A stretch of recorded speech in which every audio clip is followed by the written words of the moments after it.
வீட்டில் வேலை செய்த இளம்பெண்ணை கொடுமைப்படுத்தியதன் வழக்கில் பல்லாவரம் எம்எல்ஏவின் மகன் மற்றும் மருமகளின் காவல் நீட்டிப்பு செய்யப்பட்டுள்ளதை நாம் அண்மை செய்தியாக பார்த்துக் கொண்டிருக்கின்றோம்.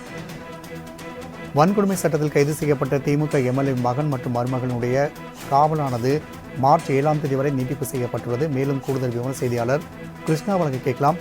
கிருஷ்ணா, இது குறித்தான கூடுதல் விவரங்கள்.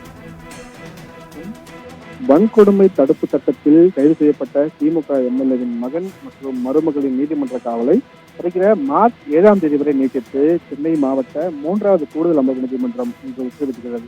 வீட்டு பணிப்பெண்ணை துன்புறுத்தியதாக பல்லாவரம் தொகுதி திமுக எம்எல்ஏ கருணாநிதியின் மகன் ஆண்டோ மதிவாணன் மற்றும் அவரது மனைவி மர்லினா ஆகியோர் மீது இந்திய தண்டனை சட்டம், வன்கொடுமை தடுப்பு சட்டம் ஆகியவற்றின் கீழ் நீலாங்கரை அனைத்து மகளிர் காவல் நிலையத்தில் வழக்கு பதிவு செய்யப்பட்டிருந்தது.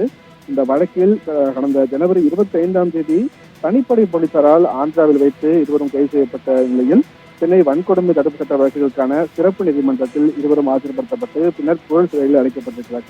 இந்த நிலையில் இவர்களுடைய நீதிமன்ற காவலானது இன்றுடன் முடிவடைய உள்ள நிலையில் சென்னை புழல் சிறையிலிருந்து காணொலி காட்சி மூலமாக சென்னை மாவட்ட 3வது அமர்வு நீதிமன்ற நீதிபதி டிவி ஆனந்த் முன்பாக இவர்கள் ஆஜர்படுத்தப்பட்டார்கள். இந்த வழக்கை விசாரித்து வரக்கூடிய நீதிபதி அல்லி இன்று விடுமுறை என்பதால் 3வது அமர்வு நீதிமன்ற நீதிபதி ஆனந்த் முன்பாக இவர்கள் இருவருமே காணொலி காட்சி மூலமாக ஆஜர்படுத்தப்பட்டனர். பின்னர் இருவரின் நீதிமன்ற காவலையும் வருகிற மார்ச் 7ஆம் தேதி வரை நீட்டித்து நீதிபதி உத்தரவிட்டிருக்கிறார். ராம்குமார். கிருஷ்ணா, தகவலுக்கு நன்றி.